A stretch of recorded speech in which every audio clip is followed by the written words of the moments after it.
Hello, class. My name is Catherine Nordman. For assignment 4, we were supposed to pick a company and answer a few questions over it, and I chose the Walt Disney Company. So the book tells us that the organization's identity, image, and reputation can be one of the most critical parts of corporate communication. So most people know Disney, and if you know Disney, then you know their two famous slogans, one being that they are the happiest place on earth, and the other one being that the magical kingdom is where dreams come true.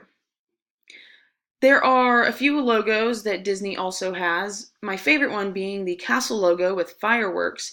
That one you see a lot of times before a movie plays. They also have the Mickey Mouse ears, and that one showed a lot of the times on Disney Channel.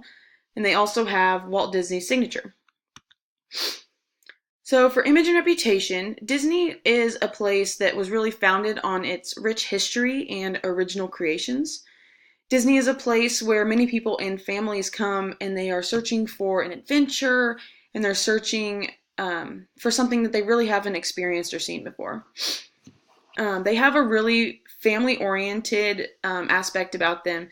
It's a place that they really just are able to market to everyone, and it appeals to everyone in the family and not just the kids. They have 4 major theme parks in one, and they also have many on-site accommodations for every budget. This kind of really provides that high quality experience that people are looking for when they do go to Disney or when they're just watching a Disney movie. In 2014, they were named the world's most reputable company by Forbes. And in 2016, they were named the world's most powerful brand by Brand Finance. That's based in London. I just think that says a lot about the character and values that the Disney company actually carries with it.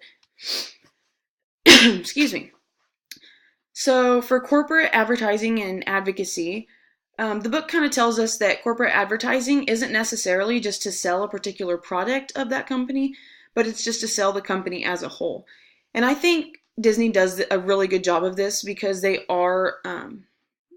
a big presence in our lives. A lot of times on our day-to-day lives, I know people with children, they want to watch Frozen over and over and over. So Disney is literally everywhere we look. Disney kind of markets itself and it's advertised literally everywhere. And because of the popular movies, shows, and just the company's reputation as a whole, we do see them a lot, and they are present a lot of the times in our lives. One of my favorite things about Disney is that they realize that people can't come to America. I mean, some people from different countries don't have the funds to travel to Orlando just to see the Magical Kingdom. So they've created some theme parks across the globe to capture the market while adapting them to the local cultures. I think this is a really good idea because it still gives those people the chance to experience the Magical Kingdom, and just see all the different things that they wouldn't get to see if they didn't come to America in the first place. Something I didn't know also is that Disney used ABC and ESPN to reach people everywhere and people of all ages. I didn't realize that Disney had such a big impact on ESPN and ABC, but they do utilize those channels. Excuse me. So the book also talks about that one of the most important things a CEO can do to build trust is to communicate transparently, and get involved in local charities and just donate to good causes. And being a corporate citizen is a time-honored tradition that Disney has. They're one of the most well-known companies for actually using corporate social responsibility. It's kind of nice because they really mainly focus on the environment, the community. They focus on labor standards, and they really focus heavily on volunteerism. Excuse me. Disney has this worldwide conservation fund, and I think this is amazing because Disney donates to so many different things. They are involved in so many different charity events and everything, but this is one of my favorites that I actually researched. So they have a worldwide conservation fund, and it's donated over $20 million in projects in 112 countries.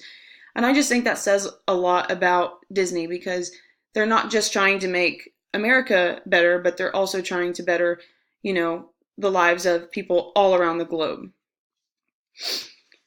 So the media relationship for Disney, I think, is overall very positive. Everyone looks to Disney as a happy place and a time where families can come and bond.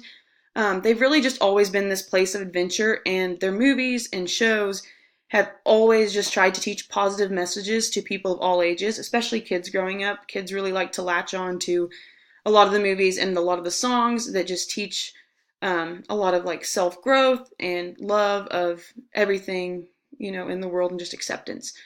I think their relationship with the media is really good, and we know this because the magazines that have named Disney as a powerful brand, they've named them as socially responsible, and they've also named them a super reputable company.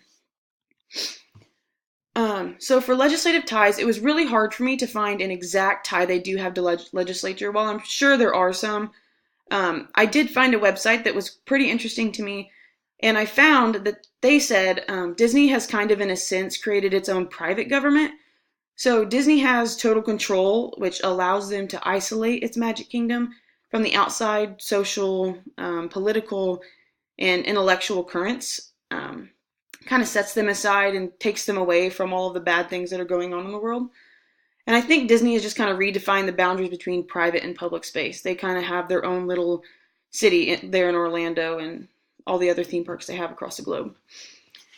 So because Disney is involved in so many charities, foundations, and they're also involved in natural disaster relief, I think they just carry this positive image, and I think that can be really useful, and it can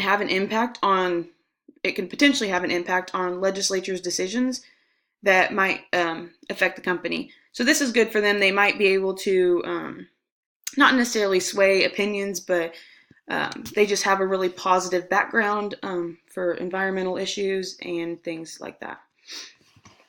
So Disney's social media presence, they have learned that when it comes to brand success, it's really important to have a good content marketing strategy. And they've been successful for over 90 years. Disney uses all of the social medias you can think of. They use Facebook, YouTube, Pinterest, Twitter, Instagram, and they just really, their goal is just to provide a channel that is entertaining and it just captures people's imaginations. And they kind of use this as a marketing strategy as well, because they are able to attract people's attention through the social medias, through their movies, through their music. But this kind of sparks their interest, and then they might want to subscribe to, maybe a YouTube show that they have on there, and then they do end up having to pay for it later on. But they just want to spark enough interest to where they feel like they're still getting a product, but at the same time, they want to kind of make them want to get more and end up buying something. So in conclusion, the Walt Disney Company just, to me, has affected everyone. No, I feel like no matter what, mostly everyone has been involved with Disney at some point in their life, whether it be watching a Disney movie, going to the actual theme park in the Magical Kingdom, or even just reading the children's books, and all the way back to, the very first Disney stories.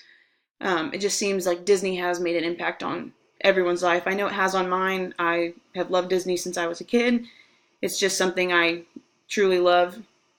And I just think Disney has really seemed to evolve with societal views, especially on things such as like equality, inclusion, self-worth, and they have used this as a marketing tool. And it includes people from all around the world. I think that's awesome that they are able to not just include, Americans and not just market to the American culture, but all around the world. And they do include everyone, and they do try to make the world a better place. So I really believe that Disney is a place where dreams come true. Thank you for watching.